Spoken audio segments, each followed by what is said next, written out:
هنجرب النهارده اغرب مشروب ايس كوفي مش موجود في البورسعيد كلها غير عن ماد كاب. حقيقي متحمسه قوي قوي ان انا اجربه، فيلا بينا نجربه سوا ونشوف هل فعلا اغرب مشروب ده هيستاهل التجربه ولا لا.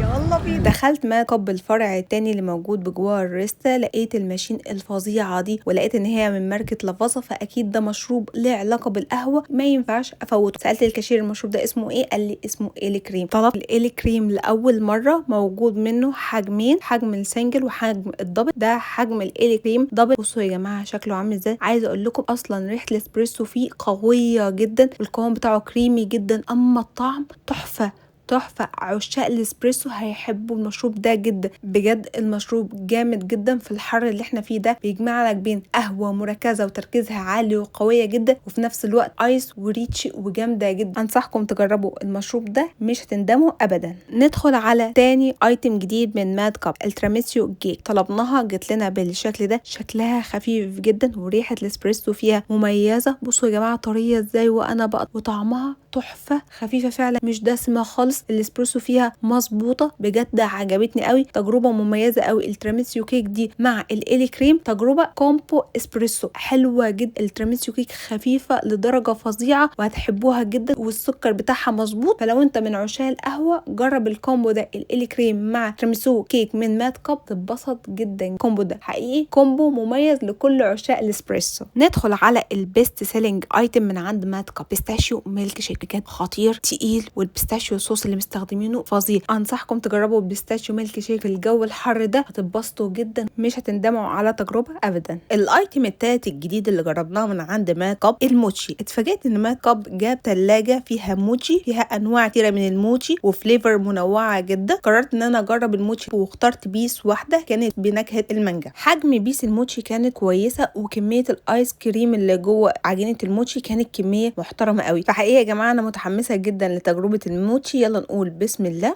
عجبني قوي يا جماعه بصراحه. عجينه الرز طريه وطعمها مميز قوي. دقيق الرز اللي مستخدمينه الكواليتي بتاعته عاليه جدا، والايس كريم اللي مستخدمينه حلو جدا، وطعمه طبيعي قوي. طعم المانجا باين قوي، ما تحسش ان هو صناعي خالص. لا، تجربه الموتشي من عند ماد كاب عجبتني جدا، حقيقي متحمسه اكررها تاني. نختم تجربتنا باجمد مشروب ايس، الايس لاتيه. اجمد ايس لاتيه ممكن تدوقه، فظيع ما ينفعش يفوت. تجربه مشروب إيلي كريم من ماد كاب تجربه خطيره خطيره، تستاهل التجربه بجد. عشاق الاسبريسو هيتعجبكم جدا. استناكم تجربوا مشروب الإيلي كريم من عند ماد كاب وتقولوا لي رايكم في الكومنتس.